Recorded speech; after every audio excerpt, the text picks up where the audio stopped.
Hi everyone and welcome to our webinar on managing money in the cost of living crisis for young people. This webinar is part of Talk Money Week 2023, brought to you by Debt Free Advice and Toynbee Hall. Just a bit of warning that this webinar is intended as general information and does not constitute. This webinar is part of Talk Money Week 2023. Should we start again or? Okay. From the top? We're live. Okay. So just a bit of warning that this webinar is intended as general information and doesn't constitute individual financial advice. For that, you'd need to see an independent financial advisor. Today, we're joined by Timmy Merriman Johnson, who's also known as Mr. Money Jar. He's an award-winning financial content creator, podcaster, and author. He's also been featured on the BBC, Lab Bible, and Sky News, amongst others. He also hosts the Mr. Money Jar Show, a podcast featuring weekly conversations with the world's best experts.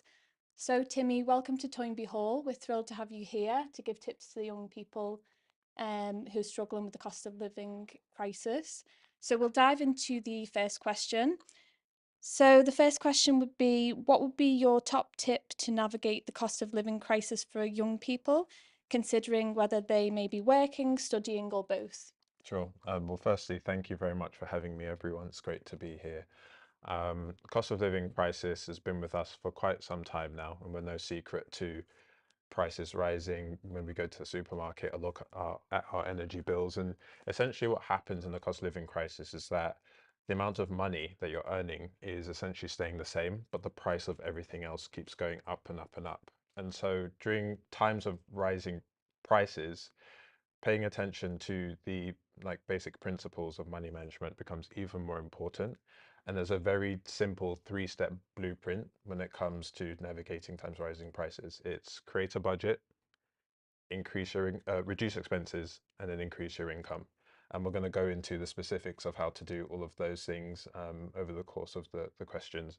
And something that I'm a big fan of and that I'm going to try to share with everyone today is like really practical, simple steps you can do to do things like starting a budget, for instance, because it's like we all know that we have to do it, but it's like how do you actually do it in a way that's simple, that's frictionless, that will make you actually want to stick to it. Great, thank you for that. So yeah, following on from that, how can we stick to a budget? It's really hard to stick to a plan, especially, we don't want to miss out on things, the things we enjoy. We want to buy the things we like. So yeah, how can we stick to a budget, still enjoy the things we like, and also save money? Sure. So just if don't mind me asking everyone, just by a quick show of hands, how many people like keep a regular budget? Okay, we've got a few hands. Um, I think the first thing I'll say when it comes to budgeting is the standard advice is that you should look back at the last 3 to 6 months worth of expenses and like whack everything into a spreadsheet and stuff. But the thing is like that A takes a very, very long time. And B, it's really difficult to remember what you spent money on like in spring, like at this point. So something I've been doing that's been working really well for me is that I budget on a weekly basis. I check in with my money more frequently because it's a lot easier to remember what you spent last week Monday than Monday a month ago. It's quicker because you're only looking at 7 days, and it allows you to tweak and change as time goes on. Because what you don't want to do is like wait for a month and then you realize, I've overspent in this time period. But if you do it week to week, you can, and my day is a Sunday, you can literally go on a Sunday, look back at the last 7 days and say, what did I spend money on? Are there a few too many takeaways in there? Have I overspent on this area? Could I spend a bit more on that area? Look at the last 7 days, and then you can make a plan for how you'd like the next 7 days to go. And I will literally put things like takeaways and stuff into my calendar to say, this is the day that I'm going to be eating. I've been invited to this thing, but maybe it's going to be too expensive to get there, so maybe I don't want to go to that thing. So the weekly cycle thing has completely changed the game for me, but it's not like the standard thing that you hear. So that's the first thing. The second thing is to automate budgeting. So yes, you can do it in a spreadsheet, and I actually have the mother of all spreadsheets on my computer, but I know that this might not be everyone's cup of tea. So it's about automating budgeting, either by using a free budgeting app or by using the app-only banks, which they will kind of track your spending as you're spending. So like your Monzos, your Starlings, your Revolut and stuff.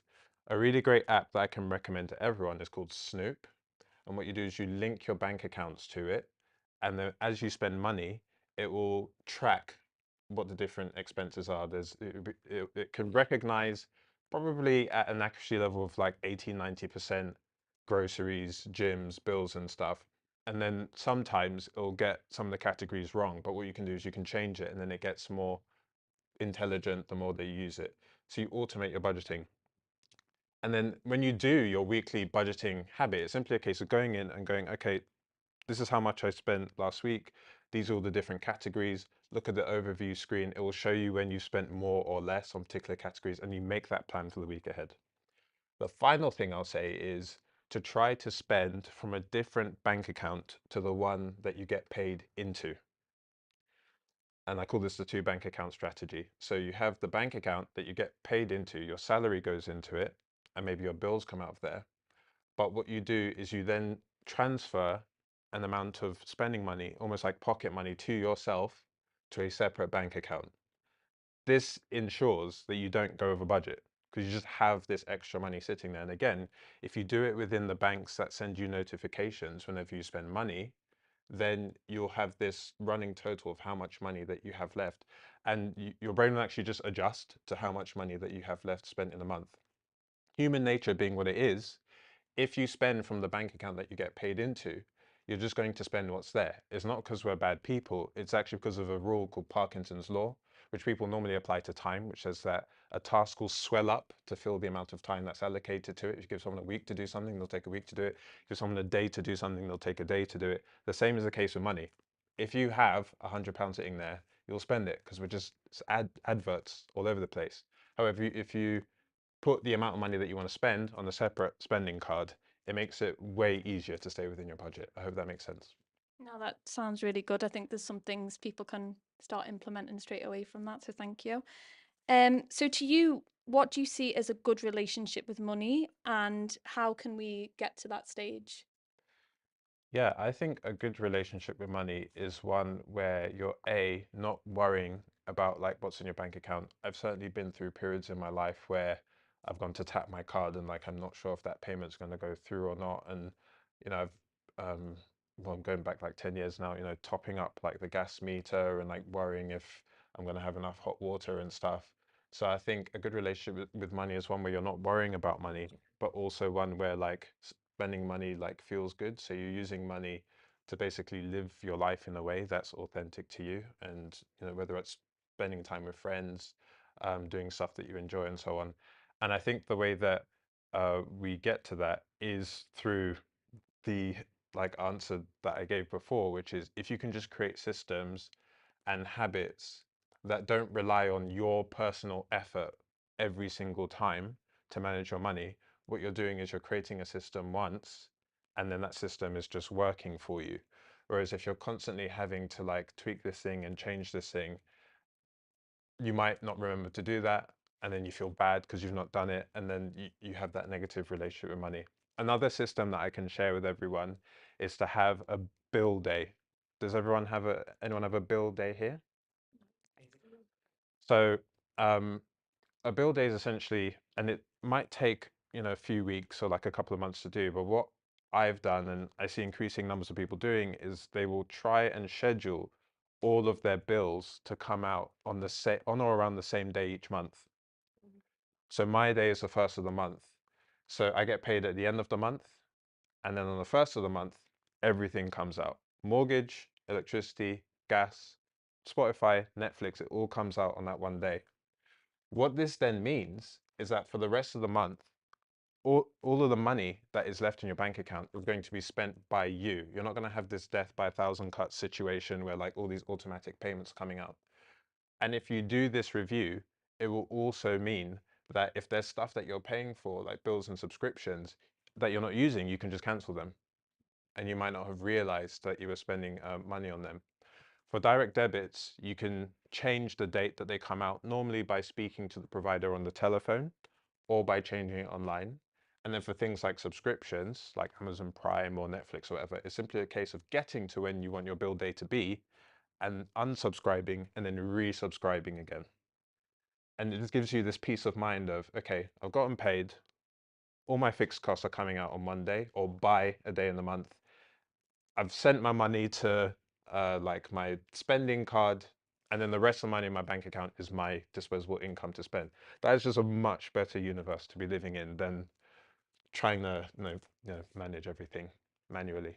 Yeah, I think that sounds really good. And you're not, forgetting something's going to come out later. Yeah. It's all dealt with at once. But if I could also say, like, the stuff I'm talking about is stuff, you're not going to do it all overnight, but it's just making small tweaks and changes over a period of weeks until you get to that point. But the idea is that once you've done it all, it's done, and you don't need to worry about it anymore.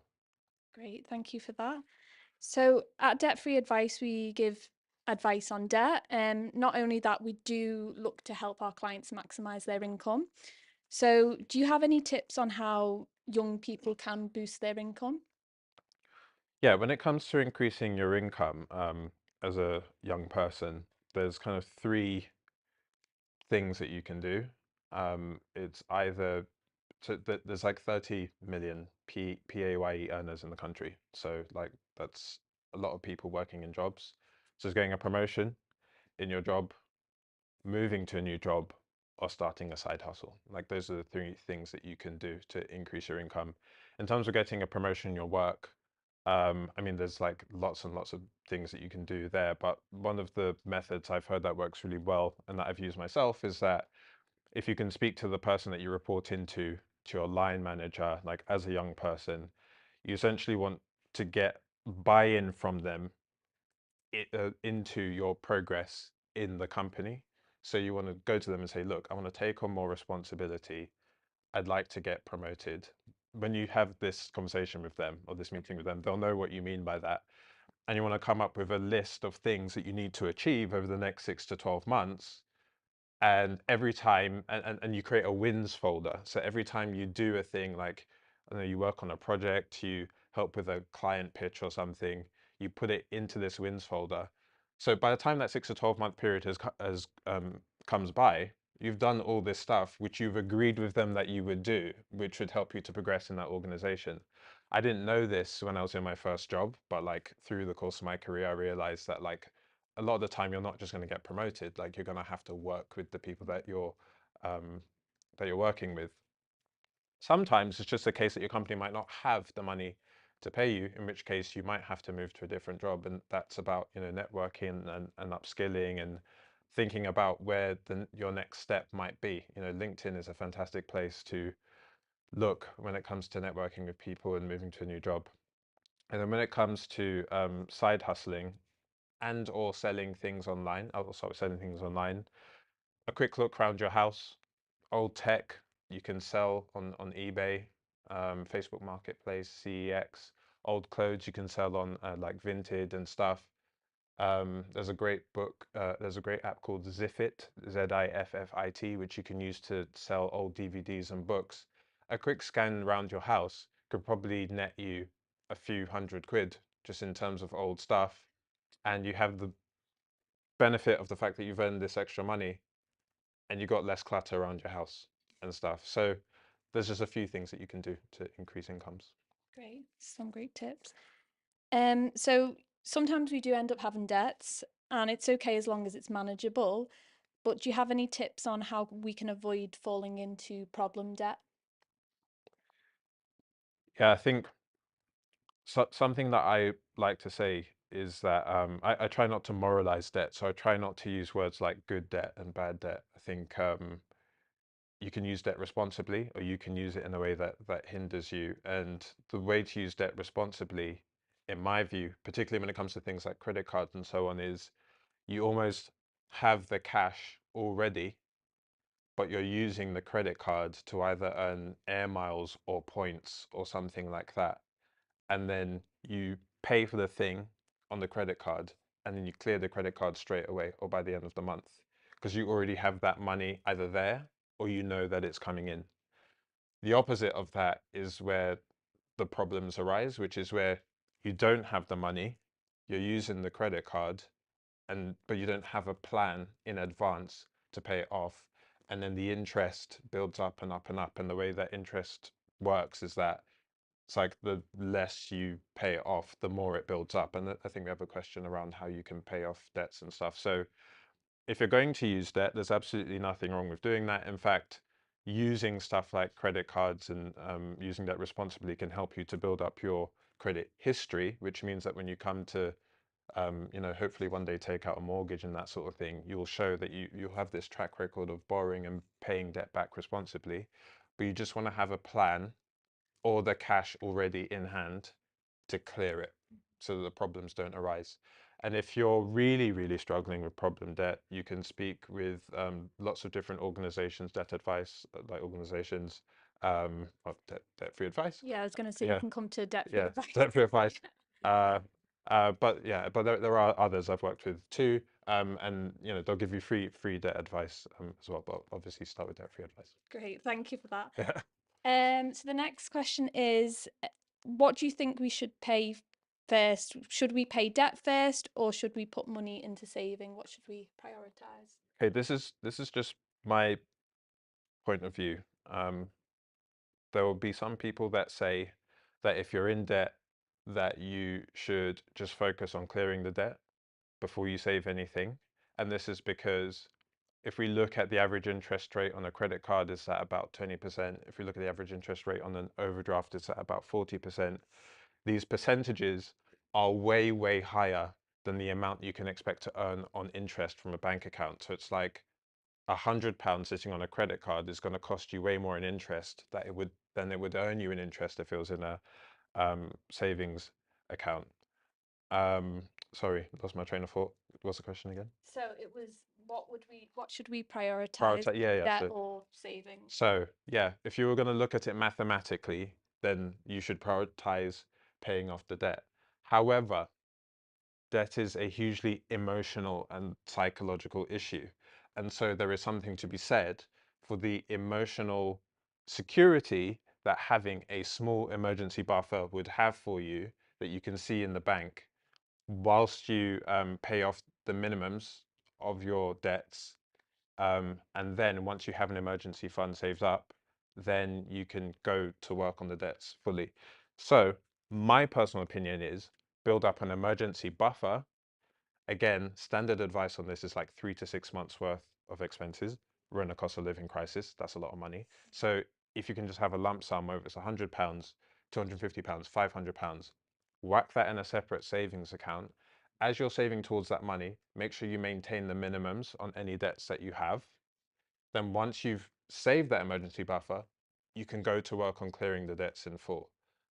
Personally, I would feel a lot better knowing that I have an emergency fund there, rather than I encounter an emergency and then I now start paying for the emergency with the credit card that I'm still trying to clear. I think that is less productive. Yeah, thank you for that. Yeah. So the next one is, as we're in a cost of living crisis, are savings within reach? I do think savings are within reach. I don't want to trivialize the cost of living crisis at all. I think stuff is getting really expensive. In fact, the place I'm renting at the moment, want to increase my rent by 10% at the moment. And it's just like, the flat's not any bigger. Like, why are you charging me like more money? So savings are within reach. But I think the key is to be kind to yourself, to start small, and then to build. There are like many people who don't even have anything in savings. So and for completely understandable reasons. So even if you start with a really small amount of money, £5, £10, again in a separate account to the ones that you're getting paid into and spending from, is you know is a great start. And then over the course of a year, you can amass quite a sizable amount of savings. So you can start with like £5 1 month, £10 the next, then work your way up to, the general rule of thumb is to save 10% of any money that you earn. You can work your way up to that 10%, but just know that it's a long-term thing that you're trying to do, and you're not trying to do it overnight. There are also some apps and some bank accounts that will do like roundups and sweeps and that sort of thing. I can speak to a specific example of like Monzo, for example. If you set up a pot in the Monzo app, for those of us who use the app only banks, you can set it so that it rounds up your purchases to the nearest pound. So if you spend 70p on something, it will take 30p and it'll sweep that to one side. And I saved like 100, 200 pounds in like a 6 month period by doing that. And I didn't even notice that I was saving the money. And then sweeps are the opposite of that. It's where you can get a bank account to, at the end of the month, put what's remaining into a separate savings account. The thing that I'll finish with is when you save in the month is very, very important. If you get paid, spend all your money, and then try to save what's left, Parkinson's law, you'll probably have spent all the money. However, if you get paid and on or around the day you get paid, you try to put this money into a separate savings account. Again, even if it's a really, really small amount, you are paying yourself first. That's what's called paying yourself first. And then you can spend the rest. Whether it's 99% of your money or 90% of your money, you're saving up front and then you're spending the rest. Thank you. So you Is this all making sense to everyone? Just okay, cool. great. So you kind of touched on it when we were talking about debt a bit, but how can we look after our mental health if we're worried about money? Yeah, I think a problem shared is a problem halved, and I think the most important thing you can do is you can talk to someone. There are many stats to show that people will wait a period of days or months being in something like problem debt before they even speak to anyone because of the shame and the guilt associated with money. Money can be quite a taboo subject. And the thing that I like to say to everyone, young people, um, adults, is look, we exist in a system in which we're not taught about money. So if you end up in something like debt, if you end up in financial difficulty, it's not actually your fault. You're in the same position as someone who's been handed the keys to a car and you've never done a driving lesson before. So talk to people, talk to family and friends that you trust, talk to charities that can help. Um, and when you've had those conversations, take actions off the back of those conversations as well. Thank you. Um, so something some people might try to do to, boost their income is they might stop the payments into a pension pot with an employer. Ah, So, what are the consequences if, someone decided to do that as a way to kind of maximize their income? sure. So just from the top, so a pension is a long-term savings account that you save into over the course of your working life so that when you come to retire, you have a pot of cash that you can use to either stop working or to work less. This is what's called a private pension, and a workplace pension is a type of private pension. This is a very different uh, thing to the state pension, which is something that you get from the government by making what's called national insurance contributions, which is a tax that comes out of your payslip. So when you've got a person who is strapped for cash and is not paying into their pension, what they're actually doing is they're not paying into their private pension. Um, the consequence of this is that money that you don't put into the money you put into your pension, because it's done over the course of like, a 40-year career, this money isn't held in cash. This money is actually invested as a form of investment account. And if you don't put the money in today, then this is money that won't grow because it's invested in your pension. And 30, 40 years is like a really long time. It's really small sums, particularly if you start early as a young person, can compound into thousands of pounds and tens of thousands of pounds down the line. If you are strapped for cash and you can't pay into your pension, I would encourage everyone to think very carefully to see if you can make the minimum contributions. Minimum contribution from your side is 5% of your gross salary. And if you put this in, your employer legally has to put in 3% of your gross salary. So you get an 8% contribution. So you can put in that minimum. You're ensuring that you get this free money from your employer, which all goes into your pension pot, all gets invested for you. I'm speaking especially to the women watching this, because women have lower pension savings than men on average, because women are way more likely to take time out of work to look after children and provide caring responsibilities. So I just want to stress that there. If you're absolutely like, do you know what, I can't contribute at all, I just need to stop contributing into my pension, then it is possible to make one-off pension contributions flexibly with lump sums. And you can speak to either the person you report into at your organization or to your HR department.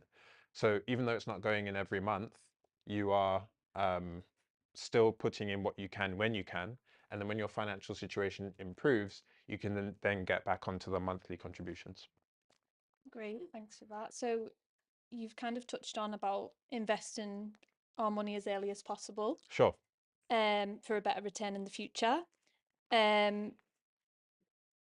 but how can we do that when money is tight? It's a similar principle to what I have been saying before when it comes to saving, because investing is just a long-term form of saving where you expect a future return on your money. So it's a very similar principle. And my thing when it comes to saving is that if you're not in a saving habit at the moment, but you like to build one, that you do your pay yourself first method. So you save on or around payday, but that you also start very, very small and you build, because you recognize that you're doing it as a long-term thing. There are investment platforms that will let you invest from as little as £1, you know. The investment platform that I use lets you invest £25 a month. Um, so investing is important, but what's actually really important if you're a young person is like starting, how early you start. Um, I'll just finish by like giving a really quick illustration. Like sometimes I'll do an exercise with young people and I'll speak to them and I'll be like, what would you much rather have? £10 million today or a pound that doubles every day for 30 days? And then you see, you know, people realize it's like a trick question and stuff, and they go, yeah, I'll take the £1. And it's like, yeah, absolutely. If you take the £10 million, you will be a multimillionaire on that day.